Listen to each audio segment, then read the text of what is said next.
people have to realize when they're working on their own sort of specs that they're doing, especially outside of LA. We all dream about writing a script and then seeing it translated to film, that script. But for the vast majority of writers, and includes us, specs lead to other jobs.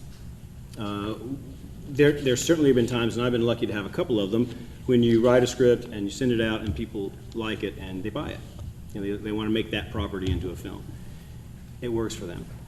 But the vast majority of, even now when I write a spec, and I try to write one every once in a while when I'm not doing other jobs, is because you keep yourself busy and you keep yourself active and you show people that you are still writing, you know, and you can continue to write something good. Because in the time that you've written something new, they've read 15, 20 other new scripts, you know, from people. And so a lot of times the spec can serve, you know, in my situation, Robert's, as a reintroduction, because they're always looking for new people to work with. That's just kind of the way it is, you know, no matter if you work with companies or not. Companies I've worked with in the past 2 or 3 times, I've gone in on meetings, I figured out the job was a shoe-in, and suddenly I hear they hired somebody else. I don't think it's anything personal with me. They just, for whatever reason, felt going another direction was the way to go. So then I have to get, you know, them back into their good graces. Not that they didn't like what I was doing before, they just made a decision to go another way. So those specs that you guys are writing need to serve as an introduction to you. And inevitably what's going to happen if you know, get meetings, and we'll, you know, talk about how to get those a little bit more in a minute, you're going to go in and talk about their project. The vast majority of meetings are about their projects. Even if you gave them something and they loved it, you're going to hear love a lot when you have this meeting. They're going to want to then turn the meeting towards their idea or their project. And that's just the nature of it. And especially if you've got studios, that's what they expect. They expect you to be able to deal with that and want to do it. I mean, they want, you know, to want to do those jobs. So that is something that I think sometimes a lot of you know, writers who have not been able to sell something or still working to break in don't realize their relationship with their piece is like a calling card.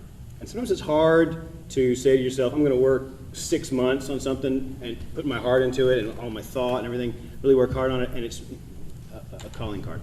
It might sell, sure, of course, it's a piece of property, but a lot of times that's a step towards getting, you know, a job. So yeah, completely second.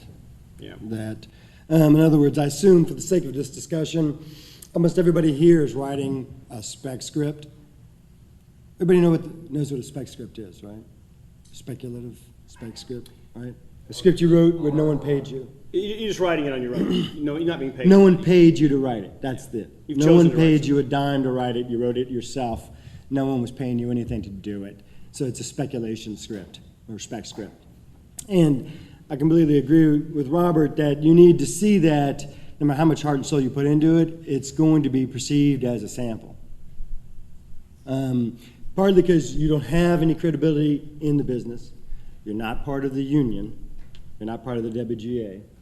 And there's a great irony in there is that you have to be part of the WGA usually for them to even really seriously look at your material. Second and thirdly, you don't have an agent or a manager, most likely. One based in Los Angeles. Not one here, one based in Los Angeles.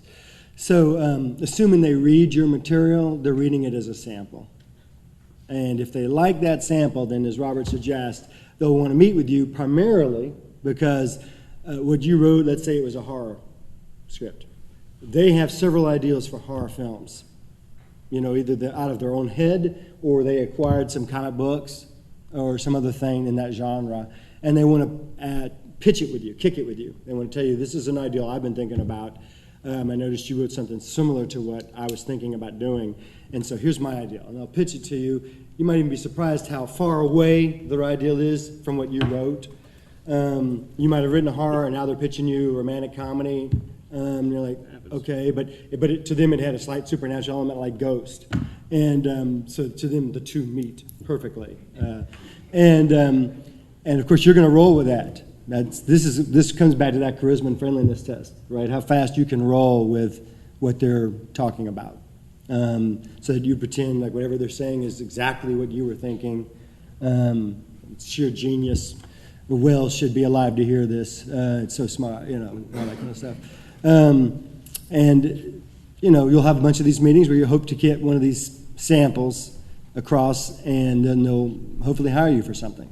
Because 80%, maybe more, there's some statistics, I forgot what they were now, but I remember something in the 80s, between 80 and 85% of your lifetime earnings in this profession are writing other people's ideals. Rewriting them or writing out their ideals. It's not writing your own material.